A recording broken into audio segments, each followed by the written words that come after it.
Si lo tuyo son las redes, síguenos. Busca Ahora Radio en Facebook e Instagram para estar al día de todo lo que te ofrecemos. Ahora Radio, contigo cada día.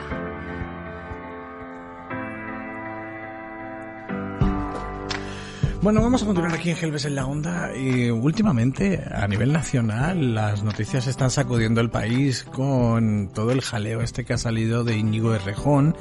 Y bueno, pues sus prácticas, ¿no?, en su vida personal, en la que ha sido denunciado por ya varias mujeres, tanto de manera en los juzgados como de manera anónima también en las redes sociales, por su comportamiento, de abusos sexuales y demás. Esto ha provocado que Guadalsalud lance una especie de nota de prensa, ¿no?, hablando de todo este jaleo de las que conlleva, ¿no?, el tema de las adicciones. En este caso estábamos hablando de que Íñigo Errejón, al parecer, no solo tenía adicción al sexo, sino también adicción a diferentes sustancias. Vamos a hablar con Luis Rebolo de Guadalsalud. Luis, ¿qué tal? Bienvenido a los micrófonos de la radio. ¿Cómo estás? Muy buenos días, muy bien, encantado de estar con vosotros. Se pone de nuevo en boga todo este tema de las adicciones, ¿no? Y sobre todo en las altas esferas, que cada vez que sale cualquier cosa como esta, la verdad es que, dejan a la gente un poco patidifusa. En Estados Unidos, con todo el jaleo que hay con Puff Daddy, con el rapero Puff Daddy y sus fiestas blancas, y un montón de artistas, gente conocida, influyente de los Estados Unidos implicados en ese tipo de festividades. Y aquí en España, revuelo con una persona que tenía un discurso feminista bastante fuerte, y resulta que parece ser que a las espaldas, de manera bastante hipócrita, si esto es tal cual, hacía cosas que no estaban tan bien. No sé cómo asumiste, o cuando te enteraste tú de todo este jaleo, cuando saltó a la palestra la semana pasada todo este jaleo de Íñigo Errejón, ¿qué se te vino a la cabeza, Luis? Pues se me vinieron a la cabeza tantísimas personas que entran por la puerta de nuestros centros de desintoxicación con este mismísimo problema. Estamos hablando de que en los centros de rehabilitación la tríada prevalente de policonsumo es alcohol, cocaína y sexo. Esta es la poliadicción más recurrente que tenemos en los centros de desintoxicación. Esto significa que es una asociación que es bastante corriente entre personas con drogodependencia o toxicómanos. El 40% de los alcohólicos tiene dependencia del sexo también. Y el 25-30% en esa horquilla oscila de los cocainómanos o consumidores de otros estimulantes como el speed, etcétera, son la cocaína, el speed, etcétera, son consumidores también o son adictos al sexo compulsivo. Bueno, ha saltado a la palestra de Íñigo Errejón, pero esto es algo que vosotros veis día a día, ¿no? No hace falta irnos a las altas esferas, ¿eh? Cualquier persona puede tener o puede caer en este tipo de adicciones, ¿no? Vemos día a día, Isa, y además nos llama la atención el tratamiento que se le está dando como tan sorprendente por algunos compañeros que se dedican a la salud mental, llamando a la conducta de Errejón pues que tiene un trastorno disociativo, que es un psicópata narcisista, es un adicto. Es decir, todo su cuadro y toda su sintomatología coincide perfectamente pues con lo que es un adicto. El adicto tiene que mantener un personaje, y el exdiputado Íñigo Errejón utiliza esta palabra exactamente en su carta a los medios.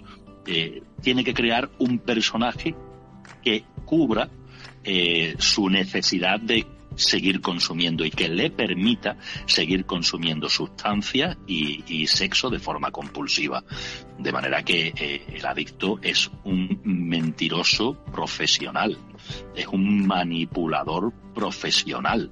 ¿Por qué? Pues porque de la misma manera que cualquier enfermedad se refleja físicamente, los trastornos mentales se reflejan en la conducta, y los síntomas de la conducta del adicto es quitarle importancia a la cantidad y problematicidad del consumo que mantiene, manipular, mentir, encubrir, etcétera, etcétera, etcétera. Y una más, porque además también esto lo dice su carta de renuncia, carta que publicó en la red social X, también echa las culpas afuera, ¿no? Habla del patriarcado, como que él no tiene la culpa, pero que se ha visto encerrado en un mundo que te hace ir a estos sitios. Que esto también es muy del adicto, ¿no? El echar la culpa a los balones fuera, no asumir su parte de responsabilidad en las cuestiones, ¿no? El adicto siempre enciende el ventilador y reparte responsabilidades. Salpica a todo el mundo. ¿Por qué? Pues porque decir que la culpa está fuera es un autoengaño que utiliza el cerebro, en su parte más primitiva, el cerebro reptiliano, viste su necesidad de seguir consumiendo de argumentos falsos que te presenta a ti en primer lugar como verdadero. El drama del adicto no es que te miente, es que se miente. Claro. Se autoengaña, se lo cree. ¿De acuerdo? Entonces, siempre busca, como tú muy bien dices, excusas externas, responsabilidades fuera de él, porque de esta manera no tiene que cambiar él. Claro. El bici, pero claro, hablamos de una adicción, por llamarla de alguna manera, ¿no? Estamos hablando de alcohol, estamos hablando de drogas, estamos hablando de sexo. Las tres adicciones, ¿no? Pero yo quiero saber una cosa, si esto cómo funciona. ¿Se es adicto a las tres cosas? ¿Se utilizan adicciones puente para llegar a la adicción final? ¿Cómo va esto? Porque claro, mucha gente, y sobre todo esto de los adictos, como se engañan tanto a sí mismos, pues a lo mejor empiezan por el alcohol, se vienen un poco arriba a drogas y al final terminan cayendo en lo que es al final su verdadera adicción. No sé cómo, si esto funciona así, no sé cómo funcionan este tipo de cosas y por eso te lo pregunto. Se puede ser adicto a cada una de ellas de forma separada e independiente. Yo puedo ser adicto solo al sexo, adicto solo al alcohol, o puedo ser cocainómano o de otra sustancia cual sea. ¿Qué es lo que ocurre? Que normalmente, como tú muy bien dices, el alcohol se utiliza como un desinhibidor. De forma que es muy extraño que, por ejemplo, haya gente que juegue gran cantidad en las tragaperras o que ingiera cocaína sin haber pasado primero por el alcohol para desinhibirse. Ya luego, cuando esto se convierte en una adicción, sí consumiré cocaína directamente, pero al principio el alcohol hace como un tóxico puente para poder adquirir, para poder realizar estas conductas insalubres, de riesgo, tóxicas.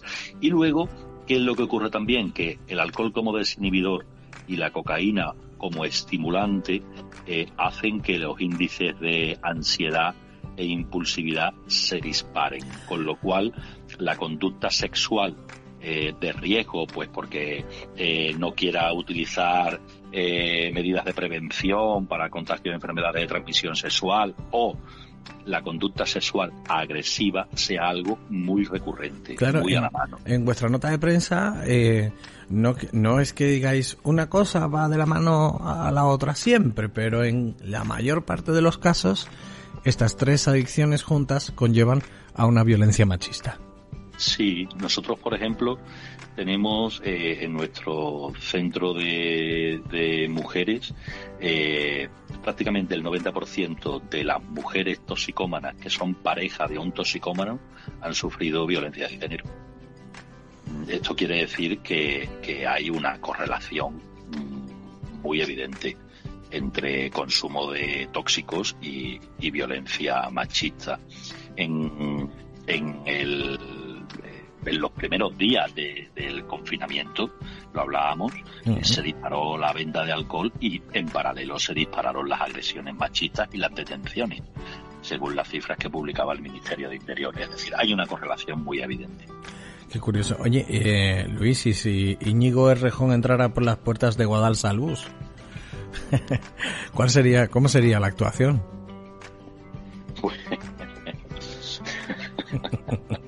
Es buena pregunta, ¿eh? La adicción. La adicción no tiene apellido. No digo por lo del Rejón con ese apellido, sino que la adicción no tiene apellido en el sentido de alcohólico, politoxicómano, sexo, ludópata, sino que se le trataría pues como un adicto más. Evidentemente tendría que estar aislado un periodo de 4 meses en régimen de internamiento y luego hasta cumplir los 2 años en total tendría que estar asistiendo a terapia ambulatoria, al principio todos los días, luego con menor frecuencia semanal, luego con solo una vez en semana, luego cada 15 días, etcétera, hasta darle el alta en torno a los 2 años de tratamiento. Lo que sí se hace muchas veces es, en función del perfil, pues se le tiene que intervenir de un modo u otro, ¿no? Sí. Él hablaba...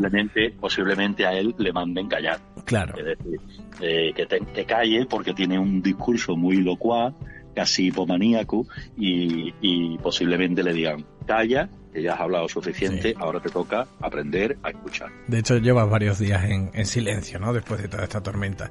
Él hablaba de que él estaba, y también lo ha dicho Susana Díaz, Yolanda. Susana Díaz, la de la Junta de Andalucía. Decía Yolanda Díaz que él llevaba varios meses ya en tratamiento psicológico. Pero claro, no lo hemos dejado de ver en la vida diaria. Dices tú 4 meses de internamiento y aislado, pero él no ha pasado por ese proceso entonces, ¿no? Evidentemente, mira, depende de la exposición que uno tenga a los escenarios donde consume, es más oportuno o menos el aislamiento. Hay personas que consiguen llevar a cabo un proceso de desintoxicación solo de forma ambulatoria, sin tener que ingresarse. Pero son personas que tienen un apoyo familiar y una baja exposición a sus escenarios de riesgo que le permiten prácticamente con esa ayuda familiar vivir como si estuviese en un centro. Es la familia que le administra la medicación, quitan todas las botellas de casa, registran toda la ropa, no vaya a llevar tóxicos, la lavan, etcétera, etcétera. Entonces hacen esta labor desde casa. Una persona con una exposición como Íñigo Errejón o se quita de en medio durante un tiempo o es evidente desde el punto de vista terapéutico en adicciones que va a tener muchísima complejidad a la hora de rehabilitarse. Luis, para quien se encuentre en esa situación y necesite ese balón de oxígeno que dais en Guadalsalud, ¿cómo se pueden poner en contacto con vosotros? Pues llamando al 954-353-954 o a través del formulario de nuestra página web guadalsalud.com, www.guadalsalud.com. Recordar siempre que las primeras consultas hasta lograr un diagnóstico sobre de qué forma hay que intervenir al paciente son siempre gratuitas. Exacto. Bueno, vamos a ver lo que queda esto de Íñigo Errejón, porque las fechorías nunca las hace uno solo, así que posiblemente se escuche algo más por ahí. Luis Rebolo de Guadalsalud, muchas gracias, un abrazo. Gracias siempre a vosotros. Un abrazo.